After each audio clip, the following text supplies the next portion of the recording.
People are going to lose their minds. It's like a pop art reboot of this classic film. I actually thought maybe the ship had sailed as far as like doing new material, and I was wrong.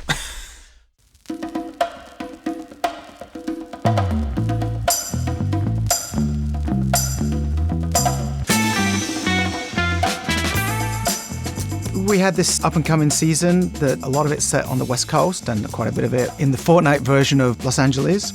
And we felt, well, what better way to celebrate that than have some sort of partnership with one of America's greatest directors, Quentin. And I said, yeah, well, that really sounds cool. I think it would be a wonderful fit for both the game world and for the characters. And I resisted doing it for a very long time. And I think I resisted waiting for when the time was right. Well, Fortnite seemed right. Something more cinematic inside of a much bigger world. I asked him the question, I'm like, Quentin, in all your years of directing all these amazing movies, there must have been scenes that you either had to cut or weren't able to film because of whatever circumstances. And he said, well, it's funny you mentioned that. There's a scene in Kill Bill that we really, really wanted to make called Yuki's Revenge that was just not possible to film at the time. And that was really what catalyzed this piece. When I wrote the first draft of the script, there was a lost chapter that frankly I just didn't think we could pull off.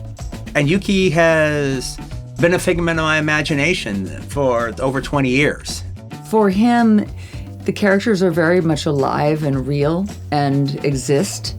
And so, in a way, letting one of his unborn characters be birthed and come to life in this way was really exciting. But I'll be honest, I wouldn't be that excited just web spinning something that I would think would be appropriate for a game.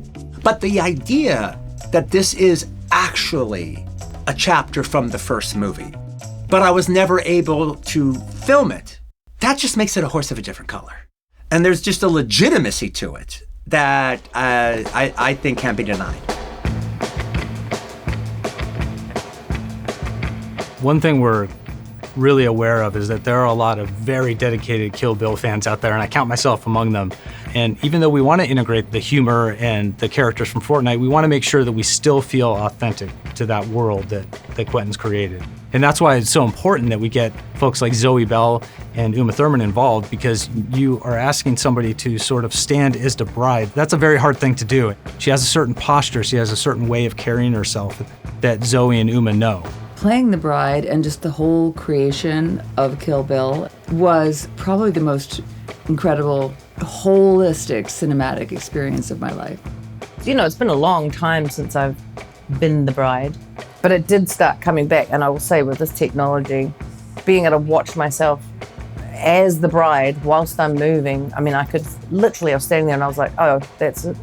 I look like me. And then I'd move a little bit and go, oh, there's the bride. Having Unreal's ability to render characters in real time is a huge aid, not only for animators, but performers as well. They could test certain poses, try different facial expressions, see what reads the best for that physicality that they're trying to convey. Bringing Miyu Roberts into this production was great. Her being of the younger generation that kind of understands the types of characters that are in Fortnite and understanding how that connects to the world of Kill Bill, meaning she could see how all of those characters could exist in this world, and then she was able to bring that performance, that spark, bingo, to Yuki in the Fortnite Quentin Tarantino universe.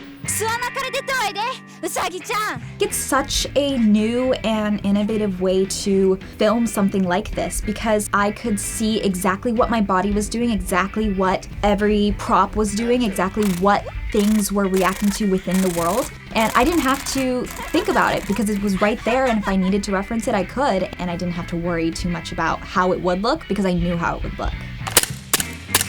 Having these guns on set that everyone knows is completely safe, but also having it play where you can see I'm reacting, so whoever's shooting the gun is literally training it past me, and it's all happening in real time. The car's falling apart, and you watch it back and you're like, we just did the whole lot, guys. That was amazing, you know.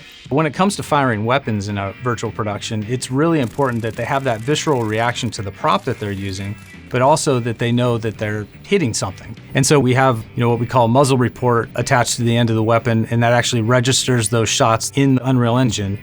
And being able to have her feel like she's firing an actual weapon is something that we've never seen on a virtual production set before.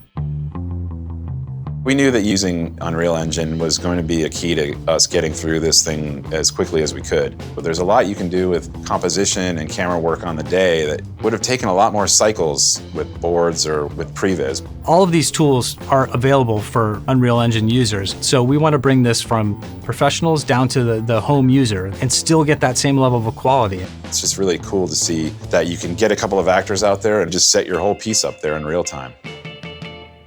Which then led to our shoot in New York, in which we had Uma, obviously, who's playing the bride, and Miyu, who's playing Yuki. And our MetaHuman team has a head-mounted camera that we had on each of the actors. And so in getting the voiceover, we also got facial data from our actors. So we sort of got a bunch of things in one shoot that will then feed our final animation.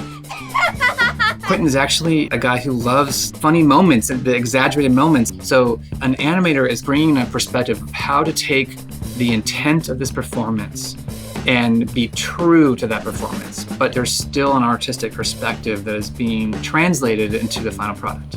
This was just sort of an all-encompassing sort of like soul capture. Hi, Uma.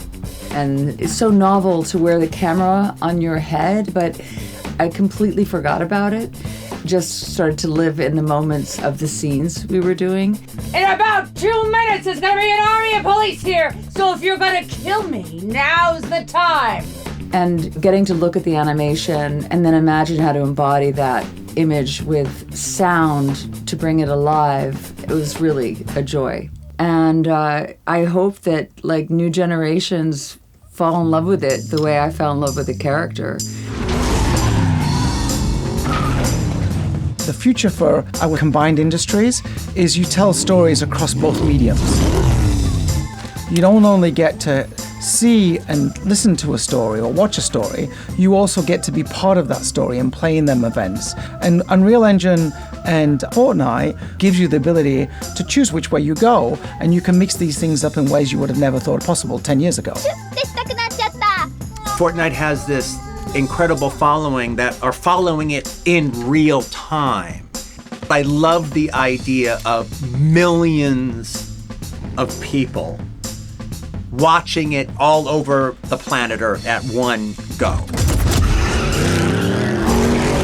It's bringing those two authentic worlds together into one package. And I think it takes all of these people who have knowledge of Kill Bill, people who have knowledge of Fortnite and the characters that exist there, and bringing those together and layering them on top of each other and creating something wholly new.